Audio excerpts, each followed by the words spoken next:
Good evening. I'm Colleen Shannon with the Friends of Seymour Library, and we are glad tonight to bring you Joy Grissom, one of the co-founders and the executive director of the Native Plant Rescue Squad.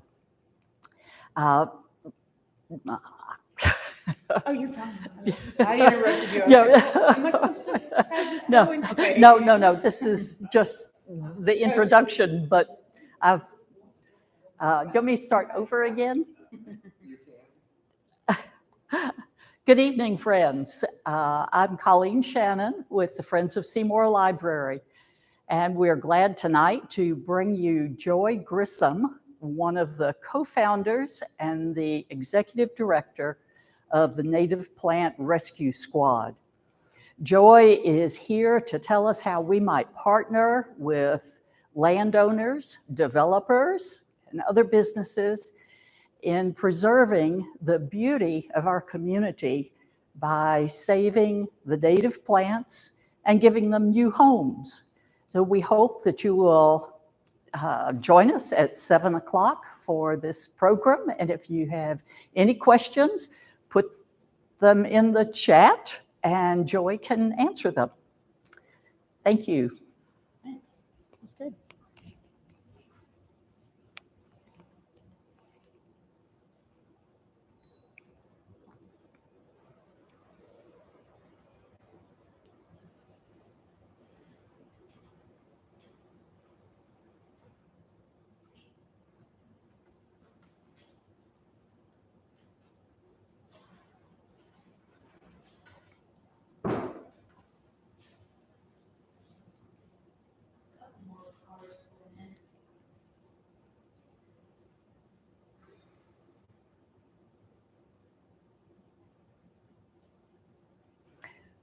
My daughter was coming, but she had something come up, and so I said, don't worry, I have her program on my computer, so I could show it to you. So your daughter's in town? Yes, she lives here. Oh, cool. Yeah, but she's really into plants also. I feel like such a geek in this day and age around certain. Well, I have a community of friends, and they're into different things. So a lot of mountain biking. I got enmeshed in the mountain bike club scene because of development. And, I'm not a big. I don't have time to ride my bike, and I'm usually injured from doing other things, plant related. But I'm like, they've caught on. They're gardening and things. They want this and that. Yep. It's still like they're not super in touch with the land. You know, they got other things that are more exciting to them. So, but they like it. They like the idea. Yeah. They love the beauty. Yeah. Yeah. Well, she's the kind who works for it, but she also fosters dogs and cats from Young Williams. They all go together. It's rescue. That's right. All rescues. And she takes feral cats in to be neutered and spayed. Good. Oh, she was trying to get in earlier. She went to the front door. I mean, they can come in now, but I think that she was assuming, like I did. Here. Oh, Rich Hannah's out there. It's a community. Oh, okay. Thank you. Hello, Regina. Thank you. Yeah. It's good to see you. See you too. How are you? Oh, we may need a sign that for people who are not familiar with this is my where. first time to be in this area. I didn't know this existed. I mean, no, I always go in the front door and that's it. Yeah. You know, and I thought that was it. No, just find okay, a okay, seat. Okay, wonderful. We're happy to have you here. Yeah, this is nice. I looked on the website and I didn't see it. Did I overlook it? And I thought, well, let me double check with Colleen if it's still on. Do they not have it on events under the library? In the library system? Well, Or was I it? went under the Seymour Library. Our website. Yeah. Oh, I'm sorry. you. At least you didn't go to the restroom. No, Rashida said she didn't see any publicity. Well, it's been a busy week. There's been some, but not like normal, so. Okay. Not really.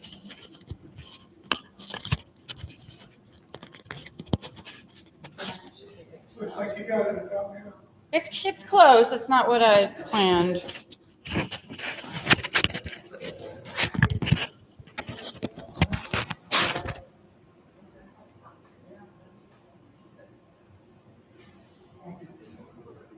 Hmm.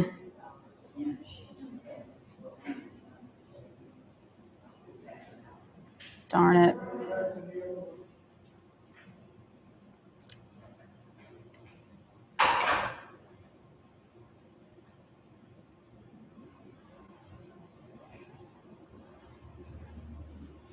Presenter view. Ugh. It's not working. I gotta figure something out.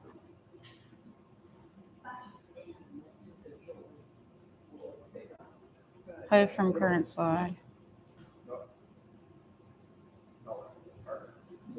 Do you want to be heard? Well, I was going to introduce her, but I've already introduced her. To those folks. Place to hide your notes, but I don't see them on my computer is where I want them. And my computer, it's a very full screen of the presentation. Arrgh. It's okay. Normal. Oh, I got it. I think I can do this.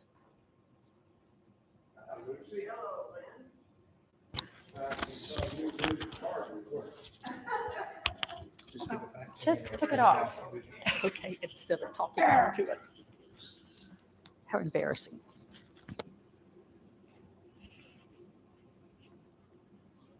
I did that. No, let's see. That's not going to work. Nope.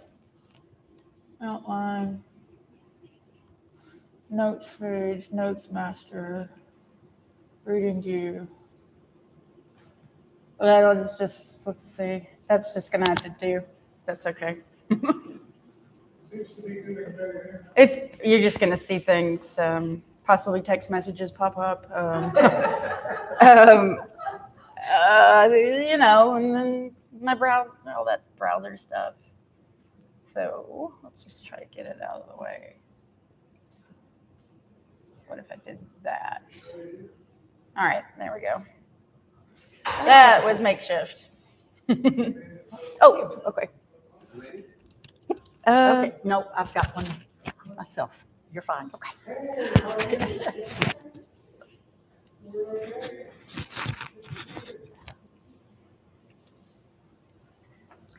Oh, welcome to tonight. We are very pleased to have Joy Grissom, who is one of the co-founders and currently the executive director of the Native Plant Rescue Squad. And she has wonderful suggestions about how we can partner with the landowners, the developers, and other businesses to save the beauty of our community. So you'll be able to ask questions afterwards, but I will turn it over to Joy, and she can take us into the woods. Okay, thank you, Colleen. It's been a pleasure been corresponding with you and getting set up and seeing the excitement and hopefully connections in the near future. So we started in 2016, so we're almost about to 8 to 9 years. Actually, 2015. 2016 is when we got to find our home for our rescued plants. So we are a 501c3 nonprofit, education, conservation, restoration, all the above. We are not able to preserve, though. That's going to be, the definition of that I'll come and bring along, but that's not our aim is preservation, because developers won't work with you in that regard. We like to think of being in touch with the land and restoring your yard in local spaces or your residential spaces with native plants is the ethical, caring relationship between the land and people. This is a term coined by Aldo Leopold. He wrote the Sand County Almanac, and it's one of the first reads I've ever that I had taken in as far as a nature observer in their writings and journaling. Also a scientist. So something that Native Plant Rescue Squad values is community. And he says we abuse land because we see it as a commodity belonging to us. When we see it as community to which we belong, we may begin to use it with love and respect. And I think just putting that bug in people's ear, it can influence us all and be friendly and work together.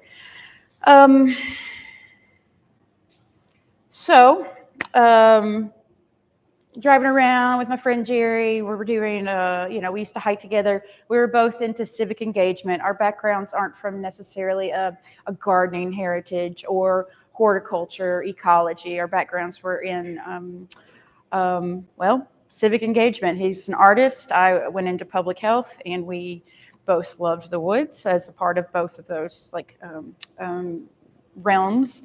And we saw that there was a need out there, that a loss of a valuable resource was being had. And when, from a developer's point of view, you can often talk to them and they see this as a bunch of weeds, but they know the trees are important. So they're sensitive to talk to you about the trees, in which we are not able to rescue those. We've looked into what companies are able to remove a tree, but the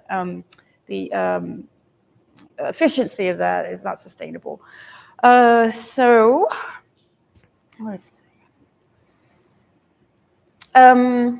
this was, I want to remember exactly where I was going, like before, if I've missed anything from the beginning to who we are. But this is what it looks like when you are this day and age. This is what it looks like on Cherokee Trail where I live, basically. So this is an area off Hartford exit going 40 east, very pristine, untouched, old growth forest that we became in touch with by someone who lived down the road, who also had a home in Knoxville. And all we had to do was just stop by one day, during the clearing and pull off and ask the loggers if they mind if we get up in there and start digging plants. And they said, just don't do it on the weekday. So that was an interesting thing. There were no liabilities or waivers, no contracts, and no harm done except for all the logging that took place. It took us over a year and a half, or that took them over a year and a half to do 100 acres of clear cutting. And the amount of diversity in plant community experiencing, the learning, and the identification was another level for us. And this was in 2016. And we did bring on volunteers. There were no questions asked when it came to the logging site. So we want to kind of mimic what we see in nature, instruct others and give them ideas, in planting communities, in planting these plant communities that are often, already naturally occurring, and that they make. It's in nature's, palette, I guess.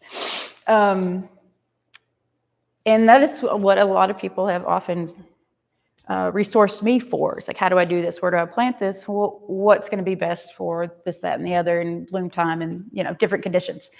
Like I said, we were formalized in 2016, started Rescue 2015, formalized in 2016. Developed the longest mission statement I've ever seen on record.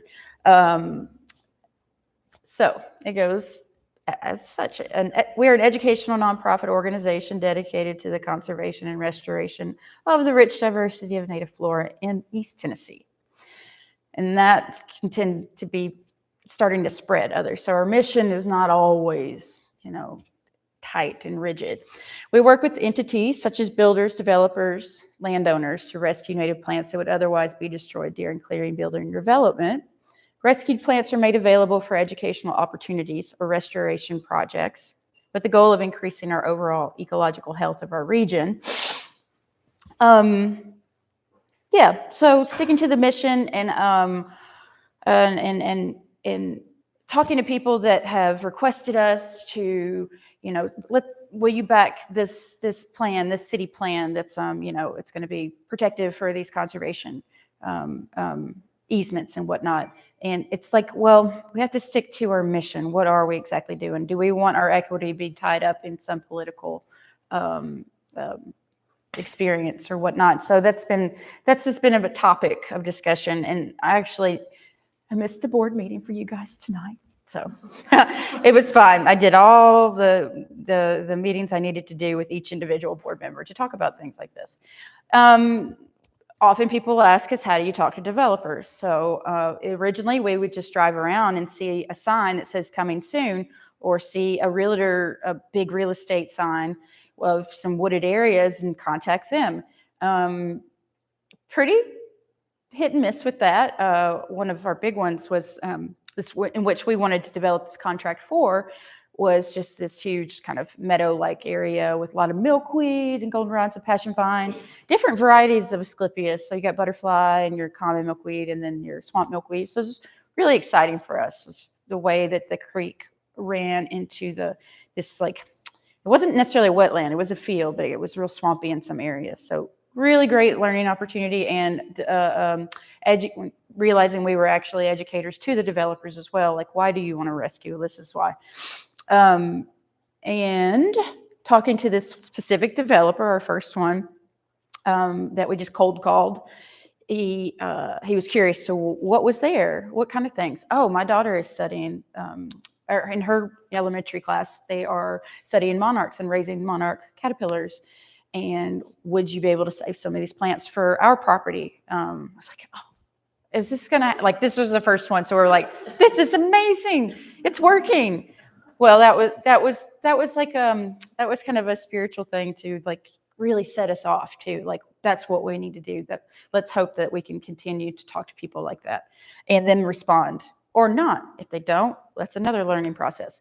So the contract says, basically, we're not there to stop development in no way, shape, or form. There are no plants that are endangered in which, like TDEC, it's going to come in and have to stop development. These landowners, these developers own that property. And as far with any water resources and the development along these buffers, that's also up in the air, whether or not that's going to be illegal and needing to be mitigated. But so far, we haven't seen anything weird happening to where we need to talk to somebody about it. So we just let them know we're just there to dig some plants with all, the respect of the land and their time. And if they wanted a list of the plants and they were interested in having these provisions of services after the project goes in, which is usually a subdivision, how about using some of your native plants to around the entranceway? And they like the idea. It just hasn't caught on quite yet because they're pretty hard to contact. And since my partner is retired, who was also the founder as well, this is all on me now. So I had those restoration duties to work with more landscaping projects like that, but now it's more structure, a lot of structure, and hopefully fundraising and reaching out to people for sponsorships. So yeah, this is how we talk to developers. We're very, very down to earth with them, and just want to say we're not here to get in your way, but we see this as a valuable resource. Love what you're doing, whatever. Here's some options to plant native plants in the future and, find resources for you. Then we had to become certified with the state. Tennessee Department of Agriculture requires anyone that is selling native plants to either have that license, or if you're collecting plants, there's another license. So we had 2 different licenses for 2 different years. And then once we became a 501c3, we were able to just fall under the educational organization, which allows us to do anything, basically. So as far as selling, collecting, being a nursery. So this has become really important. So I know in Knox County, the extension agent has become very strict in seeing where there are plant sales, and everyone has to have a certification. It's free, but you still have to register online if you're having a plant sale. I don't know how it is in Blount County, but that was new. It's like, okay. A hold harmless agreement came about with some developers, so we just basically say we're not here. I mean, all potential injuries are going to be waived if anything comes down to it. So it hasn't gotten too tedious with all of the legalities of things. There's something called a waiver of subrogation that I had to do with the city. Nothing to it. You just have to follow the rules, and hopefully no one gets hurt. So like I was saying earlier, conservation, preservation, restoration, all wrapped up into one. They all seem to mean somewhat the same thing, but conservation is going to protect some of the natural areas and resources from development, but also allow some development to happen, especially when you're thinking of mountain bike trails or hiking trails. And preservation is to leave it totally untouched. So kind of like working within that realm, we practice more of a restoration mission, in which we have these plants that we have dug, and now we want to put them back in the environment where they're needed the most, which is mostly urban areas at this time. And I'll talk to you a little bit about like plant corridors and whatnot.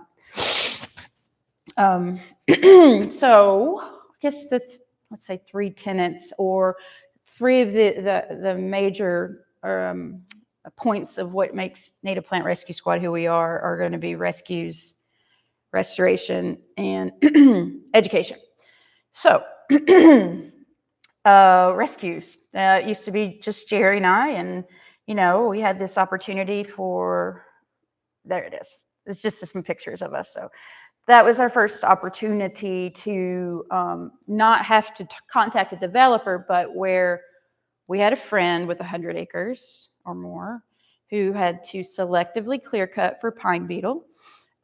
So this machine here, bulldozing, scrapey thing, is 10 feet long or wide, and you consider that width plus the dirt that is being scraped up. So it gave us about 15 feet to work with along all the areas that were flagged for the pine trees to be removed. And you would not believe, this is off, where is this area? 7 Islands. If anybody's been to the 7 Islands Birding Park, close to that area, a lot of farmland. Just some country folk out there. So this was some inherited property received from his family, and he wanted to do some community living and small little tiny home things there. And also this would be conservation. He had to remove these things. It wasn't completely untouched. So this was a conservation effort for this landowner. And this was 2015. We were digging these plants home almost every other day, going out there for about 3 hours, hiking in and out, maybe a quarter mile in and out with wheelbarrows and buckets. Couldn't drive up there. That's always been a kind of an issue in trying to get to a rescue site with all the terrain being sometimes an obstacle, or not being able to drive somewhere. So that's really hard. So saying that, yes, the amount of species we had, I think that, yes, cool. The next slide is about the number of different plants that we received at that time. I guess we were doing that for about a year, every week. Taking these plants home, individual homes, making, our driveways were filled with just potted plants. And then we began to sell them at the farmer's market. And, we're, we say slinging our wares or whatever, but we realized then, this is before talking to developers, but then this is education. We're at the farmer's market talking about plants, why they're important. Also doing a lot of landscaping, like instruction, like not only like, what does this plant do? Where did it come from? What's the benefits? What's a native plant? Blah, blah, blah. But like, how do I get this in my yard? Tell me, come to my home. It was basically come to my home and tell me what to plant. And we had all those sources there. So it was a really good revenue for us. Well, for me individually, as like a landscape restoration specialist. That took it up a notch for me to make some income and doing something I really love. And especially, I love the design part of it, and the logistics is always, something you have to. I guess I have a kind of a social work background, so talking to people and like, what are their needs? What are they? Where are they with their land stewardship? Dedication, and talk, just trying to sway them and being like this, I don't know, just someone to teach them along the ways. But then it's become such a need that we need more native plant landscapers. Just really encouraging people that are at UT that I'm working with. A lot of they have projects with us. We have interns. Just like send them our way. People in their landscape architecture department or landscape design. It's like, this is such a high need. It is fun. It has been. It's rewarding, and there's a lot of money to be made. Just saying.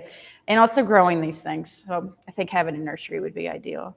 This was some of the first slides I show you of all the clear cut area, with Jerry standing up on the mound, and just looking at what we do. Appalachian Mountain Bike Club was another local conservation group that I reached out to in 2016, 16 or 15. Anyway, saw an article about them doing this big gravity trail. They got $100,000. They're just like all about this recreational like excitement. The community's involved. They're local. It's a good thing. And I'm like, okay, well, there's one thing to consider here. There's a lot of trail building in these areas, and they wanted to be very, very conscientious and talk to us about like, well, it's only 3 feet of trail, but it's like actually there's a lot of scraping here and then dumping there. And it's just like there's something valuable here to work with this. It's like a no-brainer. Come on. And they do appreciate us. They are very busy. They have. I think they're some of the best mountain bike club, one of the best mountain bike clubs in the country, from what I understand. I learned a lot from them as far as how to be their structure as a nonprofit. It's unbelievable. So we're just still trying to maybe get an MOU with them, and not necessarily, nothing strict, but like let us know where the trails are being built. So far so good. You end up traveling an hour and a half sometimes to find these places and not see very much there. So sometimes it's a lot of invasives or nothing at all because it already been clear cut in the past. This is also in our mountain bike scene, trying to restore this spring, getting money. That one's a touchy one for me. The money didn't come through. Our first opportunity to use our community and teach about rescue and transplanting and our local ecology was with a native plant class that happened serendipitously. I was working at a nursery. The native plant instructor, who is actually a landscape architect, he taught native plants class. He did tour. He liked taking their class out for educational field trips. I said, hey, what are you guys doing? Because it was my lot. It was this trees and shrub lot, and they were looking at the native plants. I was like, oh, wow, let me talk. Hey. Anyway, he's like, oh, we do this, that, and the other. And I was like, oh, he loved the idea of getting their hands in the dirt, learning about like organisms, all like involved with anything from the soil to the plant and anything and the fauna around it. And we've been working with that class for the past 6 years. Yeah, he retired. There's another instructor now that works with us, and they always do rescues or restorations, whatever is available at the time. And this is one where they helped one semester. They helped dig this location because it needed to be sprayed for all the invasives. So they had to. So we went out there. We picked out all the native plants. We tagged them, flagged them, dug them for a couple days, and held them for a year. And then when it was ready, the creek had been restored in a sense, removed the invasives and debris jams. That following year, the next class was able to put it back in. So it's kind of full circle. We work with people like Trees Knoxville, AmeriCorps, Stormwater Management. So great opportunity to learn about like riparian buffers and wet plants and the service they provide. Blackberry Mountain is part of Blackberry Farms. It's the resort part. I think it's exclusive. Anyway, they have a lot of people there that are also into conservation, and we work with the land manager. And initially, it was where we got to reach out. We'd see something happening, talk to us, and they'd give us a tour. They look few meetings and conversations, and then they're like, okay. So, gated community, strict policy on insurance. They wouldn't let any of our volunteers participate because they weren't on our insurance. So it's just Jerry and I. Little less strict now. New land manager believes in what we do, and he's also there actually helping us rescue. And originally, they wanted us to rescue, and this is our low bush blueberry here. It's very late, actually, late low bush blueberry. They saw the landscape architect on this, working with these multi-million-dollar homes, really thought that was not only a beneficial thing for ecology and the environment, but such a beautiful, structurally gorgeous landscape throughout all the seasons. You got your flowers, your beautiful foliage, and then that spring foliage and summer foliage, and then that berries in the crimson. Okay. This was my first land stewardship project where a property owner wanted to build. He wanted to remove all the cedars so he could have build in this area. And he also had a creek, but he wanted to know what he should keep. And he knew all the cedars needed to go, and they were spindly, and I saw no problem in it. Sometimes you have to have destruction in order to have conservation. So I didn't know this was going to be the plan. He showed me where this is what I want to do. This is the amount. This is the perimeters and everything. And he went with me. He's just tagged along. He wanted to know everything about everything on his property. We love talking about the animals, whether a plant was used medicinally, could it be edible? What's the folklore behind it? And we became pretty good friends from there. And that was sweet. So all that was education, but as far other points of education are like I said, the farmers market was where we initially found our niche in talking to people about biodiversity, ecology, and the environment, and our specialization between insects and plants. So yeah, here we are bringing out the books. We're getting nerdy, talking about everything with everyone. We still don't have a home for our plants.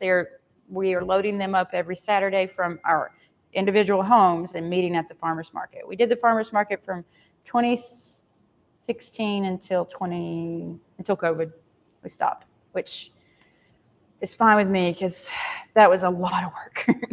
But I do like the big events, vending at those. Other educational opportunities are going to be tabling, specifics like water quality forums, Wild Ones presentations, Master Gardeners presentations, Garden Club presentations. We do UT, ecology department presentations. We usually get interns as a part of their program or their project for the semester. So environmental restoration class. And that's been very helpful.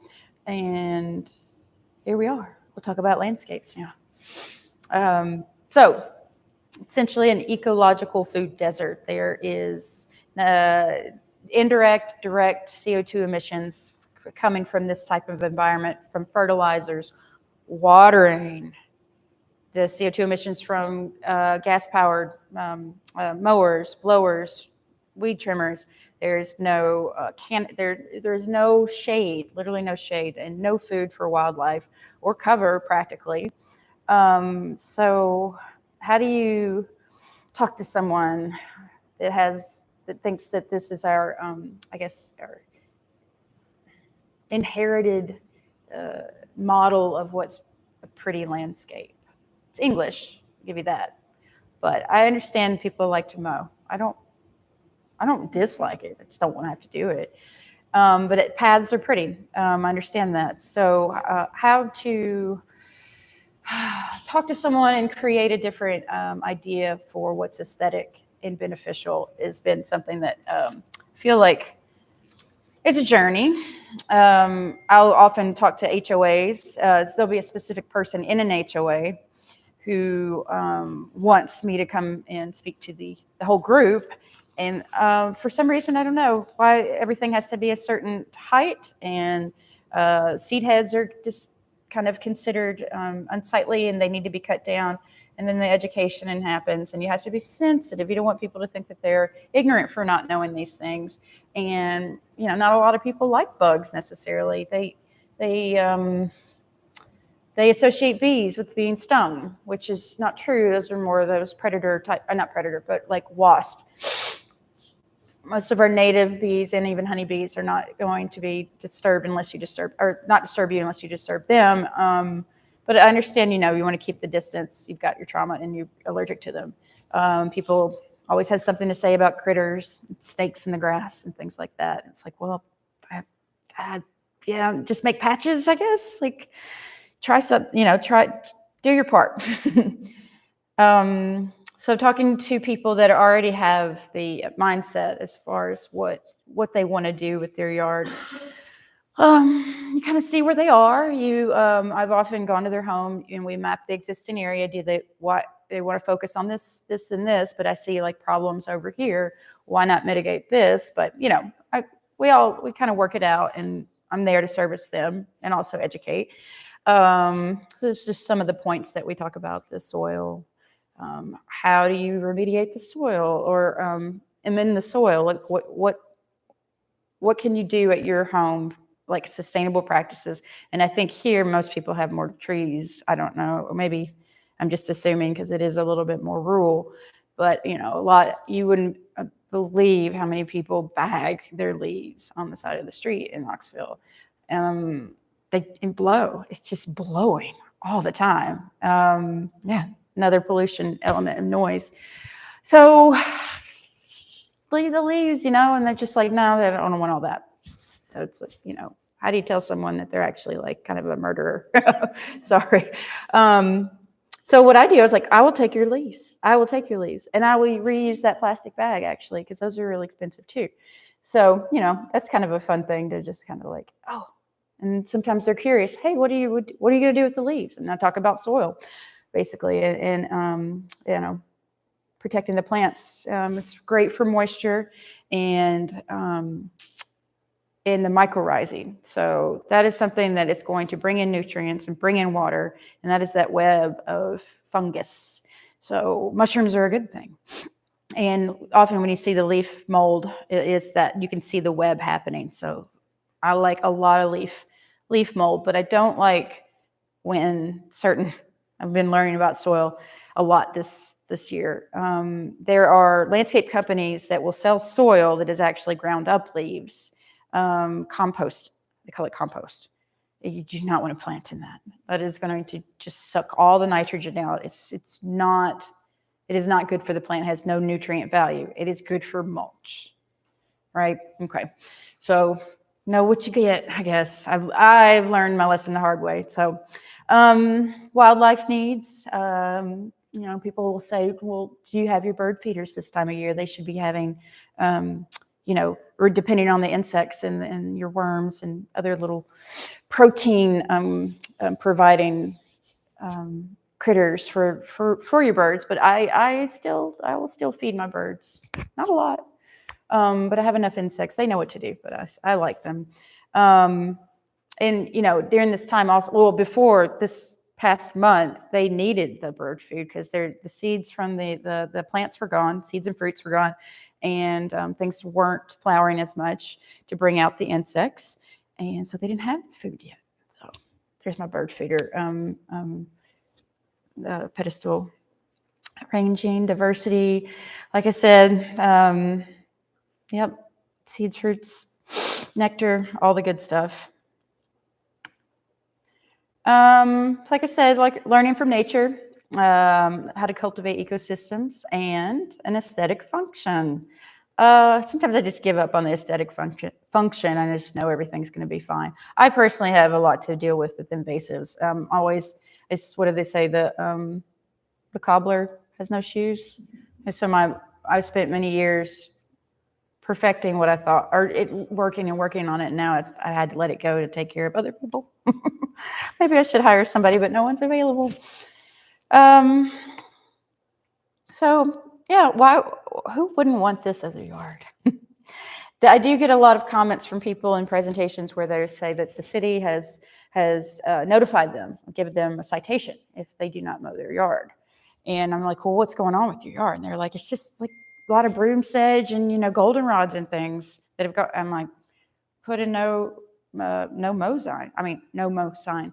And there's also no mow May. And I was like, they're not going to cite you. Just let them know that you have this plan. And I also got them to certify themselves as a wildlife, what do they call it? Certified wildlife habitat from the, what are they called? National Federation of Conservation. I'm sorry, I got really sleepy for a minute. So you guys are you wildlife habitat certified? Anybody? Oh, you gotta get it. You don't have to get it because you probably already are. So that is you go online to the NFC, National Federation. I cannot remember what the name of it is all of a sudden. Knowing I'm going to remember it in a second. Go online, I'll think of it, and just answer these questions about food, water, cover, place to raise young, and sustainable practices. So all they say is, do you have food for wildlife? And it gives you a bunch of examples. And you're like, oh, I've got all that. And same with water and cover, place to raise young, and sustainable practices.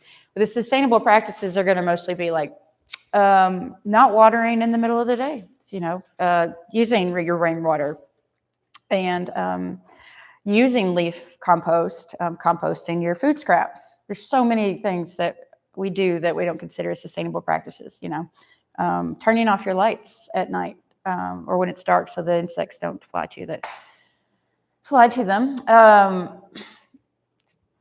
Another Tennessee county-wide effort is called Tennessee Smart Yards. So that's within Extension. It is, let's see, it's a program. So this, you can get certified through this as well, but it's a whole, I would say, rigmarole. It's a pretty intensive online workshop thing. So it would probably take you, I don't know, maybe a couple days to a week to do all the curriculum, and then you're certified. But it's the precious part about it is that you learn so much while you're reading this curriculum, and it's inspiring. So some of the things, let's see, in building a network within your neighborhood. And I'm not sure how I feel about having signs all through my yard that say this and that or the other, because I like it natural. But it's so effective to build a community network of people that are interested in what you're doing. What is this? And then you become the teacher and the advocate for I guess protecting and sustaining biodiversity. Joy. It's a National Federation of Wildlife. I told you I think of it. Water is one of the things you need. If you don't have a stream or a pond or a lake, how do you provide water? You could put a bowl of water out on your porch, and that's considered water. But birds want it high. So I've made bird baths for some of my customers that didn't want to spend the money. I had a plant tray, a terracotta plant tray, and stuck it on a stump, and that's their bird bath. Put it in the shade because it gets really hot. Birds don't want to drink hot water. So, and off the ground's important because, it protects them from the critters and their predators, cats specifically. So there you go, right? Water source. When I think of plants and water sources, there's a plant called cup plant, and it holds water in the leaves. All plants hold water in their leaves, but it's designed on the stem to capture water, and you see hummingbirds in there sometimes. If you feed your hummingbirds, I don't know. I don't have a hummingbird feeder, but they sure do come around. They like a lot of the tubular type flowers. They are attracted to blues, reds, pinks, yellows, orange. They like zinnias. So easy to attract your hummingbirds. Thanks for the question. I appreciate it. And on to restoration. Let's see. What do you want to talk about with restoration? These are community projects. I have my individual, or had, I'm still doing consulting through emails and phone calls, and sometimes able to engage in the public or visit someone if if I can work it through my, my routine, my driving routine. So yes, these are community projects. Other than like replanting, we started not experimenting. Everyone wants a meadow, but we had to experiment on how to do it properly. So grants come from the cities for these. Sometimes they come from community organizations. What's the next picture? Okay. This one is in Jerry's neighborhood. It's 4th and Gill, kind of an old historical neighborhood, kind of cool, really cool homes. Have kind of an ordinance to keep their homes a certain way, but definitely not my style. I live in Vestal, if you know where that's at. It's very close, and it's the Wild West of Knoxville. So yeah, this was all pretty weedy, but it had been seed bombed in the past, so you did see a few things in there, but there's a little rescue involved to preserve that little plant that they saw. So with meadow restoration, there are many ways to do it, and the bigger the swath of land, the more necessary it is to use herbicides. And I could talk a little bit about herbicides if you like. A lot of people shun, but like I said, a little destruction for conservation and restoration. So herbicides have gotten a really bad, corporations can be evil. We'll just say that. The herbicides have been understood to be problematic for pollinators and people. And people being exposed to herbicides, continually, I do feel like they are at risk. And there's something in an herbicide that's called a surfactant, and you can choose to use that or not. And the surfactant is what is most harmful to the wildlife. But when we do use herbicides, we have mowed. We wait there's certain temperatures you use it. So you mow, and then a few days it starts emerging. And that's when you spray with your, protective, your gear, your PPE. With a mask. Often, that's not the state law or anything, but it is to protect you, especially when it's windy, or shouldn't spray when it's windy, but when it is breezy, you can start feeling it after an hour of spraying. So, those are proper procedures. If you continually use herbicides, you are going to kind of mess up the microbial activity in your soil. So there's that downfall. You're getting more exposed. There's that. And then you're supporting these companies that are kind of evil too. But that's almost essential. I've worked with this Southern Grassland Institute, and it's always going to be something that is necessary. You do not till the ground. That's a bad idea. You add to the ground.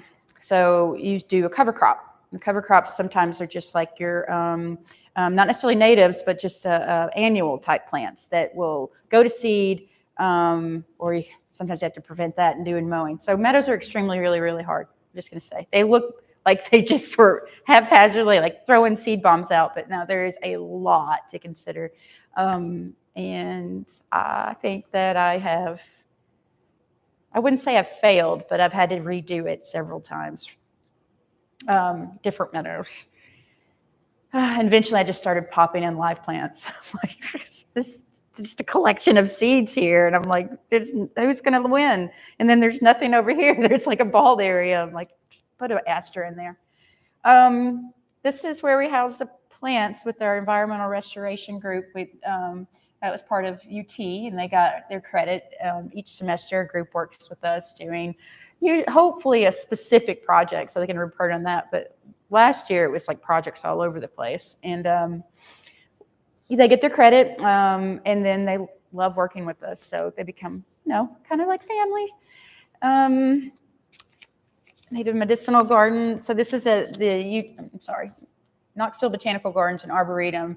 We have a native plant medicinal garden, and that's kind of special, and because it originally was thought of and designed to be a Cherokee native plant garden. And although we had a connection to the Eastern Band of Cherokees, they hadn't quite given us the go ahead and given us their insight and instructions, and especially with signage on how to place this, how to provide the proper signage and be a part of it. So the rule is then you don't call it a Cherokee medicinal garden, because if they're not involved, then that's it's just a no-no.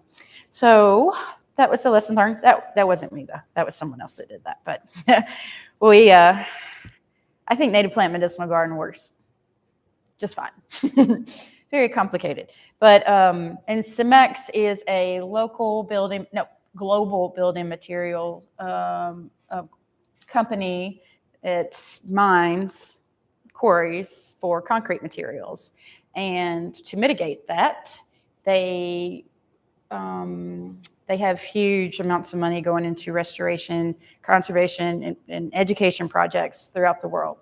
They'll work with anything from they do a lot.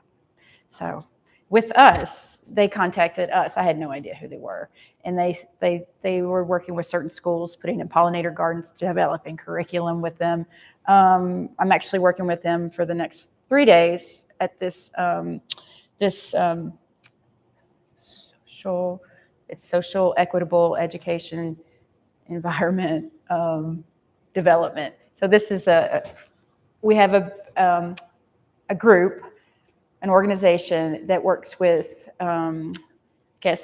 youth, lower income, kind of more in the outskirts of Knoxville, or I'm sorry, inner city youth that are between they're either out of school, they're out of high school, and they want jobs before they go into college, and they want to find specific jobs that have to do with the environment and food security and things, community related. So that's what SEED does. And we are going to do a big garden restoration thing there. So money's coming into Native Plant Rescue Squad.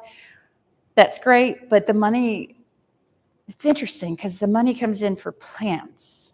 It's like, how are we a surviving nonprofit? We're a nursery. I mean, we do the digging, and we have the plant, and we raise the plant, and we make money from that plant. So it's like, the grants aren't out there. They're so competitive. It's just, I've given up. I'm now a voice of raising money, fundraising, and sponsorships, donors, all the above. Some more outside work with, this is in Blount County. Eagleton College and Career Academy, they had a detention basin. We restored that. Yes, there's education involved, and there's a group of us as Native Plant Rescue Squad come and do this. But then, it's a great activity and community collaboration. We're just looking for the money so this can continue, and this can also we also advocate for things, or that's similar groups to form in different states. And I've gotten phone calls from Mississippi, New York, Louisiana,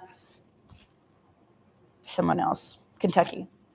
So all within the last year, this is what people want to know. How do you do it? And it's always, how do you find the developers? How do you contact the developers? And I'm like, well, there is that. But when you get out there and start digging, you have to understand what you're getting yourself into when you go out there. Where are you going to store these plants? Who's going to manage the plants? What are you going to do with the plants? This is a lot of things to work out. And I feel like we have a pretty good model. We don't necessarily have a workbook or anything, but I've been a resource for people that are curious. I just send them the information. I send them all of our contracts, our presentations. All the things they have to do to certify with the state. So they're like, this is great.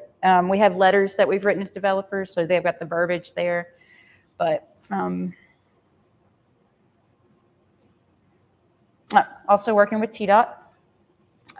This was a grant from TDOT on beautifications of easements along highways and interstates.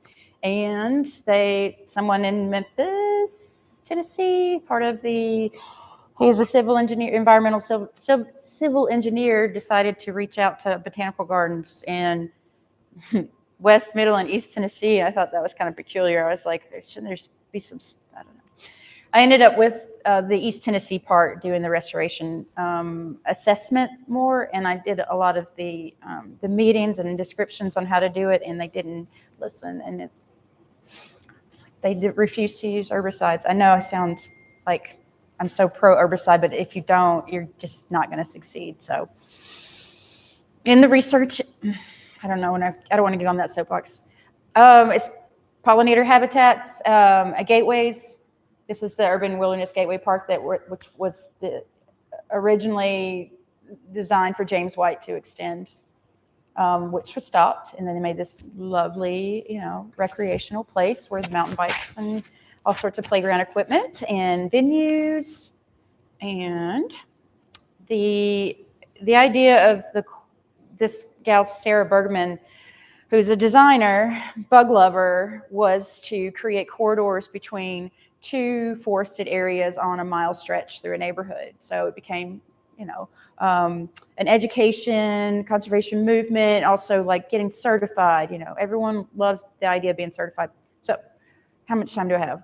Okay, 10 more. 10? Do I need to stop for questions? Tell us Yes. about your place at. How did I know? Selling plants. Okay, that's our shade house and selling plants. Yes. So if you would like, I can send you a drop pin, or I will give you instructions through an email on how to get there and park. And you can autonomously shop.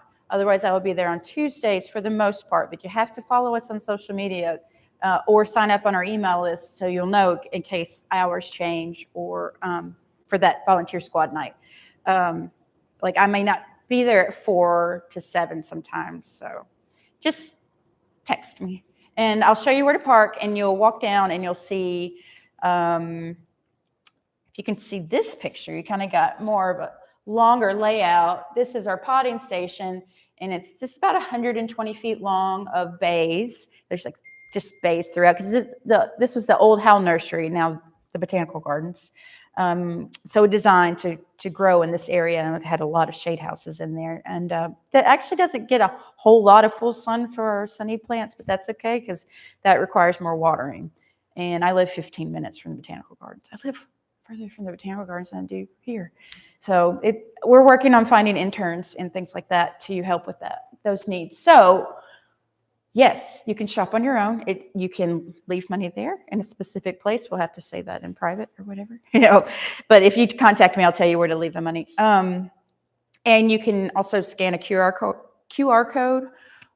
If you'd rather pay by PayPal or Venmo, you can mail a check. You can leave a check. You can leave cash.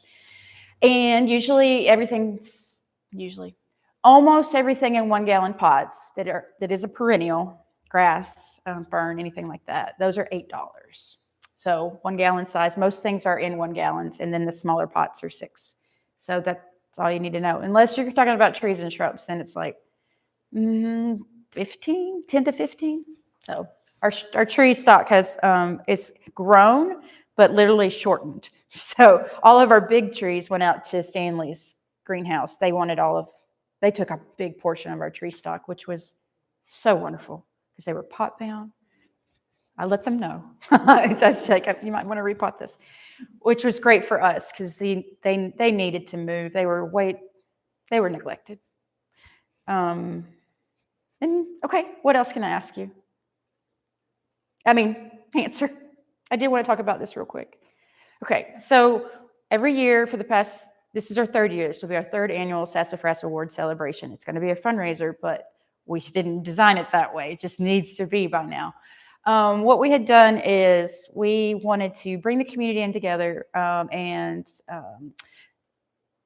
promote ecological landscapes within the residential, homeowners or with public gardens. So there's 2 categories to apply to to the Sassafras Awards. And within the residential gardens, you have criteria. So we wanted to, you apply online. It's just like not a survey, but a survey form kind of thing, and provide pictures and descriptions of these things that are ecological health. How does your yard exhibit ecological health? Integrated natural systems. What the heck is that? If you're saving water and you're using solar power, and you have, I guess, the way you can mitigate storm water and things like that. What are some more integrated? Just utilizing the land the best you can. So if you have really dry clay soil, put the plants in that would prefer that. Basically, I don't know. Just make it to where you don't have to overwater something or put too much energy into an area that can have particular plants to thrive in it. Okay, and then the transformation of land, which I found the judges were really particular about voting higher on that. So when you see the before and after pictures of someone's land, that's where they're kind of like, whoa, there's a lot that's been done here. Biodiversity, designs, and aesthetics. Public gardens, basically the same thing, except for the public accessibility was another category. So I think we should extend outside of Knox County, and if people in Blount County would like more information about this and hopefully apply. I'm going to keep recruiting people because we will start our press release in June, and then I'll start recruiting, and then we'll close applications by maybe first week of August. They're having a meeting about this right now. And this is one of our judges, Doris. This was our third candidate. So we picked the top 3 out of all our applicants for both public and residential. And then we have a big party and more stuff that we do. There we are. So 5 to 7 at the Knoxville Botanical Gardens on Tuesday. You will find a bunch of us like that. Potting up, rescues, labeling, upgrading, moving, a lot of moving around. But we could also come and purchase plants Yeah. during that time. Yeah, you can go purchase plants anytime you want to. But if you need guidance, I suggest coming around 4 on Tuesday, but you have to let me know. So I'll be there earlier. There are other times I can be there, but it's really hit and miss. There we are. Okay. Some books that I've gotten most educated from. A lot of people like to take the photos of these. The Garden Revolution is wonderful for design. It's Larry Weiner. I've gone to his workshops. It just shows you how to transform parts of your land and how to do it aesthetically and the best measures. Learned a lot from him about meadows, meadow restoration. Many different methods. I don't say advocate. I talk about how herbicides are going to be probably the easiest method and efficient, effective. Easy, efficient, and effective for big pieces of land. But you can I've also done it with cardboard. So cardboard suppression. But tilling has always been a big mistake because of the seed bed is usually full of weeds and other invasive plants. Okay.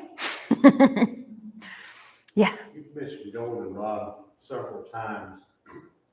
Is that just considered natural or a weed or what? Oh, what is a weed? Okay, what did Ralph Waldo Emerson said? A weed is something that has not discovered its virtue yet. And I think a weed is something that's just like we got milkweed, goldenrod should be goldenrod weed, but ironweed, milkweed, all that stuff. I say a weed is something that is very prolific, aggressive. But goldenrod is not considered a weed unless you think that. I think it's aggressive. Goldenrod's an aggressive plant, but not all goldenrods. The giant one and the Canada one. I don't put in my garden. I mean, I don't. I'm not violating any thoughts of this by yanking it up. Yep, I yank it up too. But I grow goldenrod that is either showy or blue stem or stiff. There's a lot of different really special goldenrods that stay right there, and they'll reseed, but not. They won't do the spreading like the other goldenrods, the giant one. Yes. Do you have any specific advice about ticks?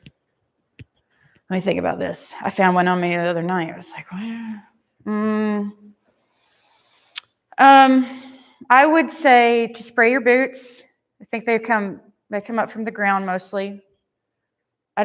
And I spray my hat if I'll put DEET on my hat. I wear long sleeves and DEET. Yeah, I thought so. But I guess where I'm at lately, I've seen them coming up this way. I've seen people put duct tape like backwards around their pants.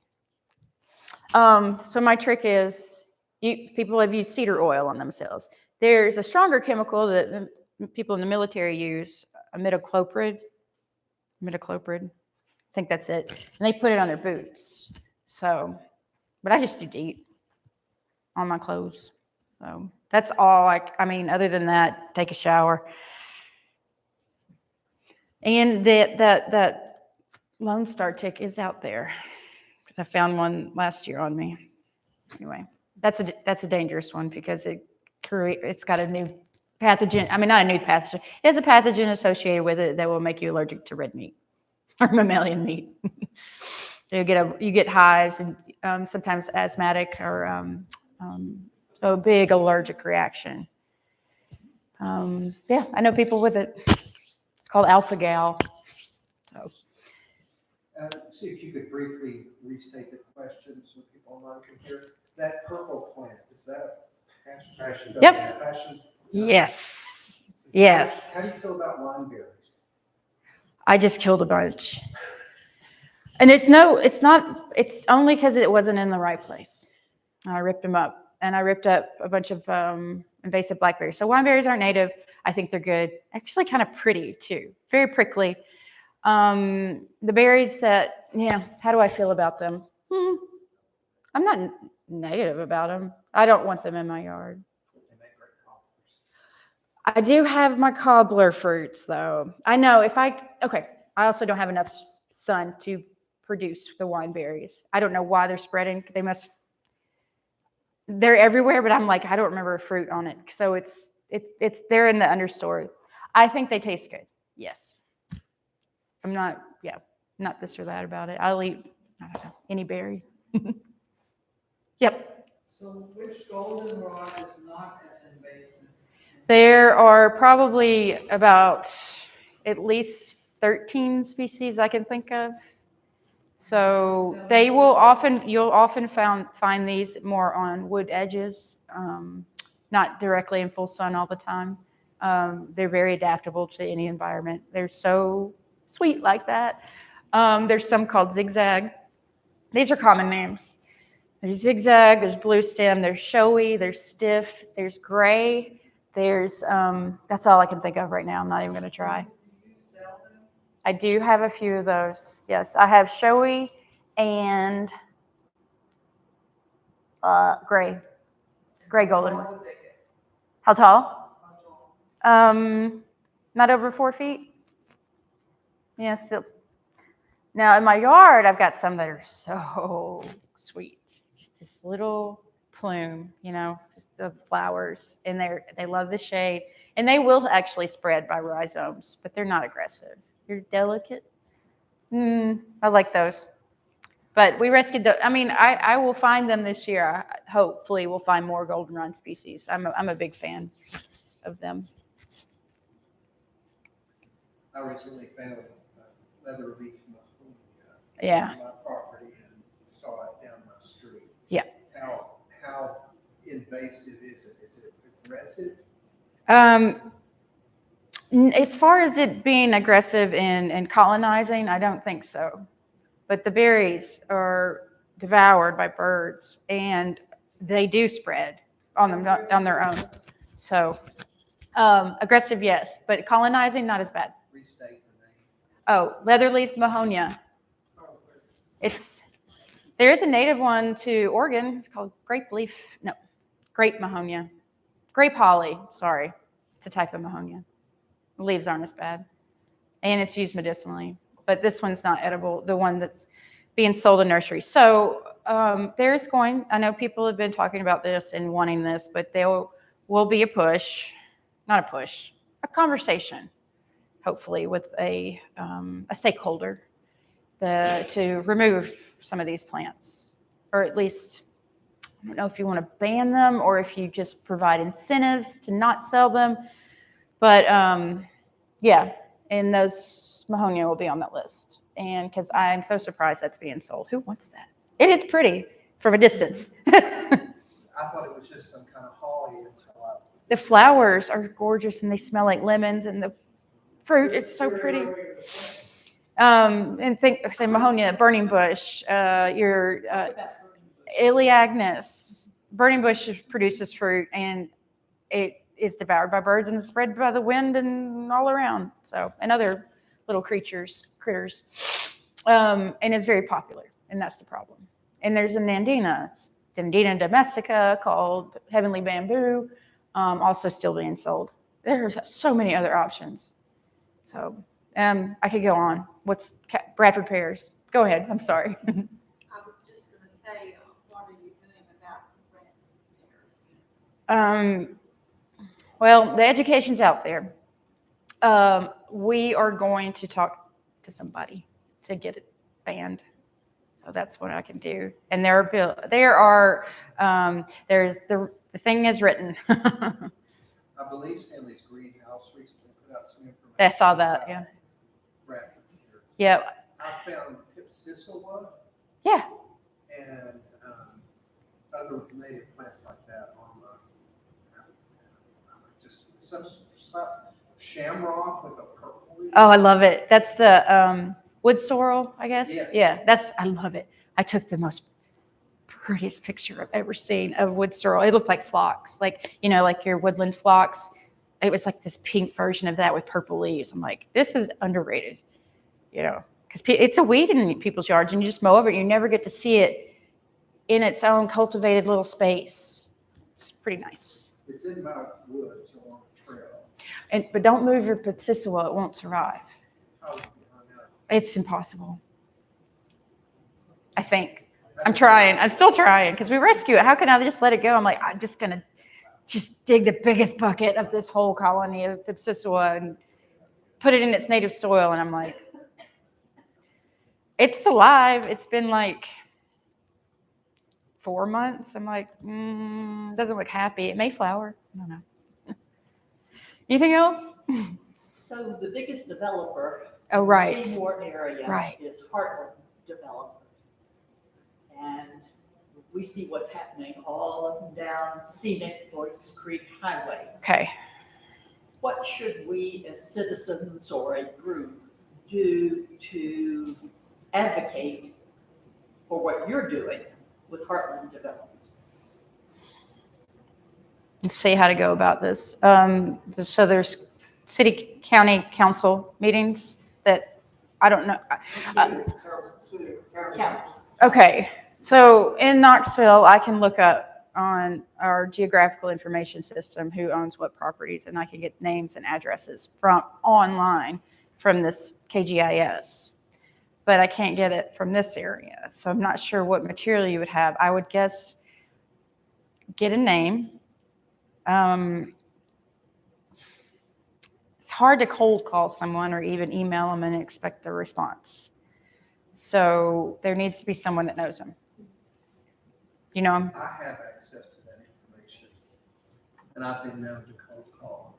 Oh, okay. Well, I usually will go see the area first. Where are they working? And I take it it's everywhere, but there's going to be, it sounds a little overwhelming. We've lost a beautiful land. Yeah. Already along Lloyds Creek, but there are other places. That's a shame. I don't know. I have nightmares about this stuff, or just sadness. But I have faith that the connections will happen, but I do have to encourage it, and I try not to push. But if anyone can help me, contact someone. I'm going to try the best I can to find out where they live. No. To get in touch with someone, whether it's what do you call it? Publicist? What do they call it? Publicist or something? There is a community park in Seymour that almost nobody knows about. That is kind of a wetland area along a creek that's just been taken over by, control of it's been exchanged to another nonprofit. Oh, And that might be someone, if they have started trying to do some stuff there, it would be a good start on some saving natural areas that probably can't be developed, which is a good thing. okay. So this nonprofit are caretakers for this wetland area, and but so that's protected. Yes, Okay, cool. but that doesn't mean it's well managed and that Oh, they know okay. what they have. Oh, well, I guess the management part would be just keeping the invasives out. Oh, yeah, I had a feeling. That's it's like, I feel like I want to do both for the whole, environmental, gospel or whatever. It's like invasive stuff it's called living in a postmodern wilderness. We're going to have to just eventually figure out how to survive together. Sorry. We do the best we can. I mean, I keep my honeysuckle, but I shave off the flowers or the berries if I don't get to, not shave it, I hedge it. I can't get rid of them yet. I need privacy, but I try to keep the flowers and fruits from forming. Flowers or fruits. I don't always have time for either of them. Go ahead. Are morning glories considered invasive? I would consider them invasive in my garden, like veggie garden. There are native morning glories, and the Ipomea is their botanical name or genus, and there are probably more non-native ones. So yes, I would call that an invasive, exotic, not harmful, not like some of these other vines that are like there's like bindweed and it's awful. But there's also really like troublesome native vines, like trumpet creeper. Smilax. Smilax, that is a pain. I have scars from Smilax, and it is cherished by wildlife, but it's native. And poison ivy, it's the worst. What was I going to say about just getting in connection somehow? Someone talk to me about Heartland. I mean, I'll do some research, but I don't need a name, a specific person. Tell me. Name it in my phone. Okay, Virginia creeper, native. yeah, and good, beneficial. Absolutely. I've got it all over. I know, but it's like all over the siding of my house, and it's ruined it. So, May apples? yeah. Oh yeah, May apples are great. They have a cool story about them, and what do you say? Mandrakes? Mandrake. That's it. Wait? That sounds like a bird. No, mandrake is mandrake root. Mandrake root, that's the May apple. That's the May apple. Right. I forgot. Look it up and it's kind of two arms, two legs, stroke, Like so ginseng? well, I guess it's somewhat similar, but it has a history of magic and Yes. sorcery and stuff associated with it. That's good to know. I have fields of it in the understory of my woods. It's so beautiful. Where they've developed along Cherokee Trail in the hospital by the UT hospital. That's how I get home from if I'm taking the interstate, not from here. But it's nuts. What they've taken out a big portion of the woods along the road, which happen to be a lot of invasives anyway. But just a little further up, they put straw everywhere. You know, whatever that does prevents erosion because it's like straw with wheatgrass. I don't get it. But so it's pretty. It actually looks really soft and lush. And then all these colonies of May apples are popping up, just random colonies in trilliums. And I can't get them. They're just it's too obvious if I go and dig them. And I know that's still going to be developed. So it wouldn't be like, oh, yay, they made it. no, they're goners. I have Jack in the 450. That's wonderful. Those are great. I bet you have a lot of, there's an app, if everyone's phone savvy enough, it's called Picture This. That's the one that's probably superior to all the other ones. It's Picture This. And it will goad you into paying for it, but you don't have to. Don't hit any buttons you see visibly. Go to the top left-hand corner. It says cancel. Well, it does on my phone, and it's real faint. So you don't have to pay for it. And you can use it to identify pretty much anything plant-related, even fungus. It's pretty good at identifying mushrooms, too. And for insects, I use iNaturalist. Trees, that's still Picture This. It can identify buds on a tree in the winter. So amazing. So what do you do so you don't have to pay for it? Let me see. Okay, go ahead and get it. Download it. Mm-hmm. Okay. Tell me when you're ready. It says install. Okay, go. Oh, you gotta sign in. Sorry. Mine installs automatically. But that is a good one. And I used to be the person that everyone would text. Like, what is this? What is this? What is this? Is it good? Like, oh no. And then this app came along. And it's helped me a lot too. I'm not an expert necessarily. I've just been around. My mom says that's what I have. Picture this. See a text, yeah. Good. Is it okay to sit here? Okay. Yeah, it says enjoy your first 7 days. It's free. It's free all the time. Let me see. Cancel. Right there. I know, it's tricky. Can't see it. Identify my plants. Close it out. And now, okay, you get a lot of, you don't have to do all that. Close it out. Wherever you see an X, It's probably not the worst thing to pay for. well, I've got enough things I pay for. When I don't have, this is a very easy app for me. It just, if I close it out the next day, I'll open it and have to do cancel again. Otherwise, it's always going to open up for me. And the only downfall that they've decided to make it worth paying money for was because they don't save all your plants.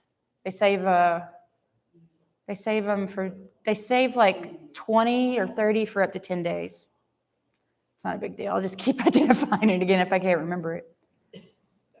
Like I can also take a screenshot and save it in my picture folder. My wife says it's about $30 a year. Oh, that's nothing. Yeah. Well, if it helps, I'm not going to pay it. Mine. I mean, if I really, really needed that library, maybe I will one day. I don't know. So. Are there any other questions for Joy? Thank you so much. Thanks. My pleasure. That was a little scattered without my notes, but okay. We will see you at the Knoxville Botanical Garden. Yes. With our checkbook